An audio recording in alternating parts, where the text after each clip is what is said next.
Big boss Malayalam season 7 ഈ സീസണിൽ ഇപ്പോൾ 1075 ദിവസം കഴിഞ്ഞിരിക്കുകയാണ്. നിലവിലെ ഗെയിം അനുസരിച്ച് ഏറ്റവും നന്നായിട്ട് ഗെയിം കളിച്ചുകൊണ്ടിരിക്കുന്ന മത്സരാർത്ഥികൾ ഇപ്പോൾ ഈ സീസണിൽ വെച്ചിട്ടുള്ള കാര്യമാണ് നമ്മൾ സംസാരിക്കുന്നത്. നിലവിലെ ഒരു ടോപ്പ് 3യും ടോപ്പ് 6ഉം ആരൊക്കെയാണ് എന്നുള്ള വ്യക്തിപരമായ എൻ്റെ ഒരു അഭിപ്രായം ഞാൻ പറയാം. ആദ്യം നമുക്ക് ടോപ്പ് 3. ഇവരുടെ ഈ ടോപ്പിൽ 1, 2, 3 എന്ന് പറയുന്ന സാധനമൊക്കെ അങ്ങോട്ടും ഇങ്ങോട്ടൊക്കെ മാറി വന്നേക്കാം. നമുക്ക് പറയാൻ പറ്റില്ല ആരാണെന്ന്. കാരണം ഇവരൊക്കെ തമ്മിലുള്ള വോട്ടിന്റെ ഡിഫറൻസ് ഒക്കെ വളരെ കുറവാണ്, വളരെ കുറവാണ്. സോ അപ്പോൾ അതുകൊണ്ട് ആര് വേണമെങ്കിലും ഫസ്റ്റ് വരാം, സെക്കൻഡ് വരാം, തേർഡ് വരാം. പക്ഷേ നിലവിൽ ടോപ്പ് 3 ആകാനുള്ള ഏറ്റവും കൂടുതൽ സാധ്യതയുള്ള 3 പേരെന്ന് പറയുന്നത് 1 അനിമോള്, 2 അനീഷ്, 3 ഷാനവാസ്. ഈ 3 പേര് എങ്ങനെ വേണമെങ്കിലും വരാം. 1, 2, 3 സ്ഥാനത്ത് വരാൻ സാധ്യതയുള്ള വലിയ പ്രേക്ഷക പിന്തുണയുള്ള 3 കണ്ടസ്റ്റൻസ് ആണ്. അതിൽ അനിമോളുടെ കാര്യം പറയുകയാണെന്നുണ്ടെങ്കിൽ ഈ സീസണിൽ വീട്ടിനകത്തും പുറത്തും ഏറ്റവും കൂടുതൽ പ്രതിസന്ധികൾ നേരിട്ട ഒരാളാണ്. എന്ന് വെച്ചാൽ അനിമോൾക്കെതിരായിട്ടുണ്ടായ വിവാദങ്ങൾ, പ്രശ്നങ്ങൾ, എന്തെല്ലാം വിവാദങ്ങൾ ഉണ്ടായത് അനിമോളുടെ കാരണത്താലാണ് അല്ലേ.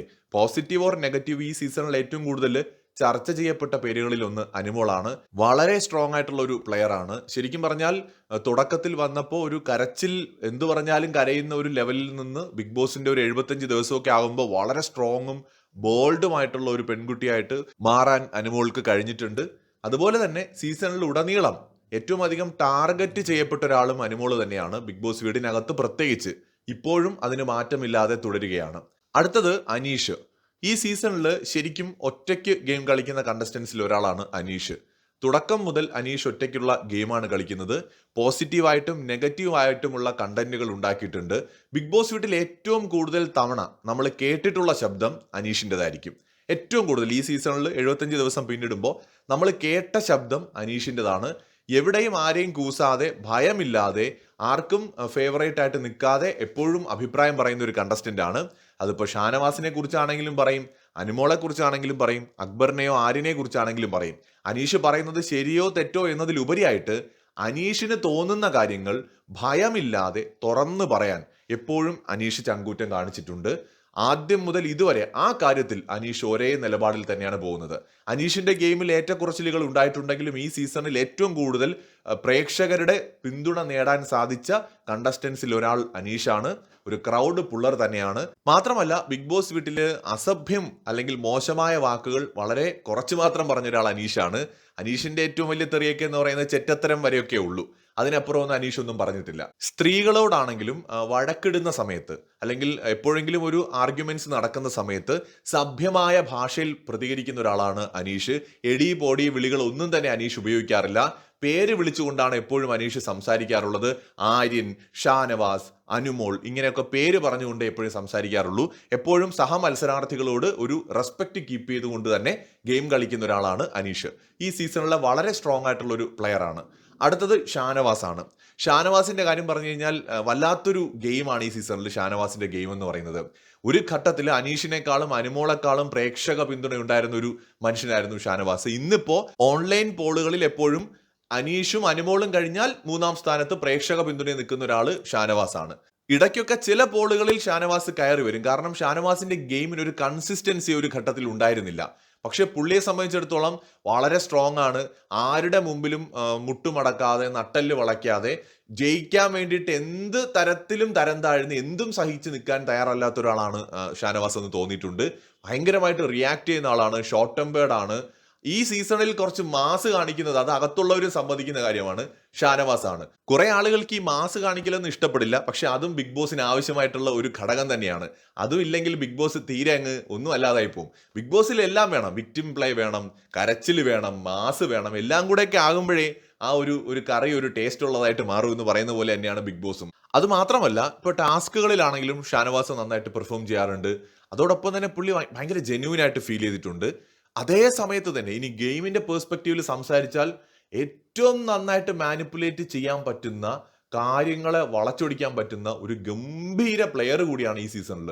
ബിഗ് ബോസിനകത്ത് ബി മെറ്റീരിയൽ എന്ന ലെവലിൽ നോക്കിയാലും ഷാനവാസ് ഭയങ്കര സ്ട്രോങ് ആണ്. കാരണം ഒരു കാര്യത്തെ ഷാനവാസിന് വളച്ചൊടിക്കാൻ പറ്റുന്നത് പോലെ ഈ സീസണുകളിൽ ഒരാൾക്കും ബിഗ് ബോസിന്റെ എൻറ്റയർ സീസൺ എടുത്ത് നോക്കിയാൽ ആർക്കെങ്കിലും പറ്റുമെന്ന് എനിക്ക് തോന്നുന്നില്ല.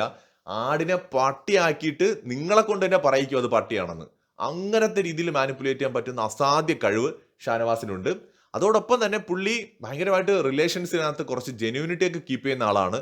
ഇമോഷണലി ഭയങ്കര വീക്കാണ് ആള്. പെട്ടെന്ന് സങ്കടം വരികയും പെട്ടെന്ന് ദേഷ്യപ്പെടുകയും ചെയ്യുന്ന ഒരാളാണ്. ഈ സീസണിൽ ഏറ്റവും നല്ല സ്ക്രീൻ പ്രസൻസ് ഉള്ള ഒരു കണ്ടസ്റ്റന്റും കൂടിയാണ്. ഷാനവാസ് ഇപ്പോൾ നിന്ന് 2 ഡയലോഗ് അടിച്ചാൽ കാണാനൊക്കെ ഒരു ഒരു ഒരു ഗാംഭീര്യമുള്ള ഒരു കണ്ടസ്റ്റന്റ് ആണ്. ഇത് ബിഗ് ബോസ് ആയതുകൊണ്ടാണ് ഇതെല്ലാം പറയുന്നത്. ഒരു സിനിമ പോലെയാണ് ബിഗ് ബോസ് എന്ന് പറയുന്നത്. അതിനകത്തൊരു നായക റോള് എപ്പോഴും നമുക്ക് സങ്കല്പിക്കാൻ പറ്റുന്ന ഒരാൾ ഷാനവാസ് തന്നെയായിരിക്കും. കാരണം ഷാനവാസിന്റെ ആ ഒരു സ്ക്രീൻ പ്രസൻസ് ഒക്കെ എന്ന് പറയുന്നത് അസാധ്യമാണ്. ഇനി ഗെയിമിനകത്ത് നിലപാടുകൾ പറയാൻ മടിയില്ലാത്ത ആളാണ്. ഈ സീസണിൽ ഒരുപാട് വിവാദങ്ങളുടെ ഭാഗമായിട്ടുള്ള ആളാണ്. നെഗറ്റീവ് ഓർ പോസിറ്റീവ്, ഷാനവാസ് ഈ സീസണിൽ വലിയ ഇമ്പാക്റ്റ് ഉണ്ടാക്കിയിട്ടുള്ള ഒരു കണ്ടസ്റ്റന്റ് തന്നെയാണ്. അപ്പൊ നമുക്ക് ഈ സീസണിൽ പെട്ടെന്ന് ഓർമ്മ വരുന്ന കുറച്ച് പേരുകളിൽ ഒന്ന് തന്നെയായിരിക്കും ഷാനവാസ്. അപ്പോൾ ഈ 3 പേരാണ് എനിക്ക് ടോപ്പ് 3 പറയാനായിട്ട് തോന്നുന്നത്. അടുത്ത് നമ്മളൊരു ടോപ്പ് 6 പോകുകയാണെന്നുണ്ടെങ്കിൽ ഉറപ്പായിട്ടും അക്ബർ കാണണമെന്ന് ഞാൻ വിചാരിക്കുന്നുണ്ട്. അക്ബറിന് സ്വന്തമായിട്ടൊരു ഗെയിം ഇല്ല എന്നതാണ് ഇതിലെ പോരായ്മ. അക്ബറിന്റെ ഗെയിം എന്ന് പറയുന്നത് അനുമോളായിരുന്നു. പക്ഷേ അക്ബർ ഓവർ അഗ്രസീവ് ആവുകയും ഒരു ബുള്ളി ചെയ്യുന്ന ലെവലിലേക്ക് മാറുകയും ചെയ്തപ്പോൾ അക്ബറിന് ഒരുപാട് ഹിന്റുകൾ കിട്ടിയിരുന്നു. അതോടെ അക്ബർ ഒന്ന് ഒതുങ്ങി. അപ്പോൾ എന്ത് പറ്റിയെന്ന് വെച്ചാൽ അക്ബറിന് വേറെ ഗെയിമില്ല. ഷാനവാസും അക്ബറിന്റെ ഗെയിമിൽ പെട്ടിരുന്ന ആളാണ്. അതും ബിഗ് ബോസ് വിളിച്ച് വാൺ ചെയ്തല്ലോ. കാരണം ഇവർ തമ്മിലുള്ള ഫൈറ്റ് ഒരു ഫിസിക്കൽ അസോൾട്ടിലേക്ക് പോകുമെന്ന് നമുക്ക് തോന്നിയതാണ്. ബിഗ് ബോസിനും അത് തോന്നിയിട്ടുണ്ടാവും. അതുകൊണ്ടാണ് ബിഗ് ബോസ് വിളിച്ച് അത് അവസാനിപ്പിച്ചു വിട്ടത്. അതോടുകൂടി നമ്മുടെ അക്ബറിന്റെ ഗെയിം കഴിഞ്ഞു. പിന്നെ അവിടെ അക്ബറിന് സ്ട്രോങ് ആയിട്ട് കളിക്കാൻ പറ്റുന്നത് അനീഷായിരുന്നു. അവിടെയും അക്ബർ ഓവർ അഗ്രസീവ് ആയിട്ട് പെരുമാറുന്നത് കൊണ്ട് തന്നെ അക്ബറിന് തന്നെ നെഗറ്റീവ് വന്നു തുടങ്ങിയെന്ന് മനസ്സിലായതുകൊണ്ട് അക്ബർ ഇപ്പോൾ ഒന്ന് ഒതുങ്ങി നിൽക്കുകയാണ്. അപ്പൊ അക്ബറിന് വേറെ ഗെയിമൊന്നുമില്ല. ഇപ്പൊ അക്ബർ ചെയ്തുകൊണ്ടിരിക്കുന്നത് മറ്റുള്ളവരുടെ ഗെയിമിന്റെ ഭാഗമായിട്ട് മാറുക.